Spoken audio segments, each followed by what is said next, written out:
Wow, আইপিএলে ইতিহাস গড়ে রয়্যাল চ্যালেঞ্জার্স বেঙ্গালুরুকে হারালো সানরাইজার্স হায়দ্রাবাদ।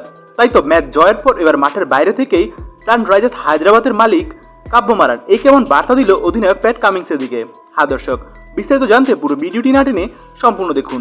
দর্শক, আজ ইন্ডিয়ান প্রিমিয়ার লিগ আইপিএল এর 30তম ম্যাচে মুখোমুখি হয়েছিল রয়্যাল চ্যালেঞ্জার্স বেঙ্গালুরু এবং সানরাইজার্স হায়দ্রাবাদ। আর আজকের ম্যাচেই রয়্যাল চ্যালেঞ্জার্স বেঙ্গালুরুর বোলারদের পিটিয়ে রীতিমতো ইতিহাস গড়েছে সানরাইজার্স হায়দ্রাবাদ। কার্যত আইপিএলের ইতিহাসে সর্বোচ্চ রানের রেকর্ড গড়েছে তারা। নির্ধারিত 20 ওভারে 3 উইকেট হারিয়ে 287 রানের পাহাড়সম স্কোর দাঁড় করিয়েছে আজ সানরাইজার্স হায়দ্রাবাদ। আর এটাই ছিল আইপিএলের ইতিহাসে সর্বোচ্চ রানের রেকর্ড। আর এই পাহাড়সম রান তারা করতে নেমে প্রথম থেকে দেখে শুনে খেলার চেষ্টা করছিল বিরাট কোহলি এবং ফাফ ডু প্লেসি, কিন্তু এই দুই ব্যাটসম্যান আউট হওয়ার পর আর কেউ দলের হাল ধরতে পারেনি। তবে শেষ মুহূর্তে দীনেশ কার্তিক ব্যাটিং তাণ্ডব চালালেও তা জয়ের জন্য যথেষ্ট ছিল না রয়্যাল চ্যালেঞ্জার্স বেঙ্গালুরুর। তাই তো ম্যাচ জয়ের পর মাঠের বাইরে থেকে আনন্দে উচ্ছ্বাসে অধিনায়ককে অভিনন্দন জানায় হায়দ্রাবাদের মালিক।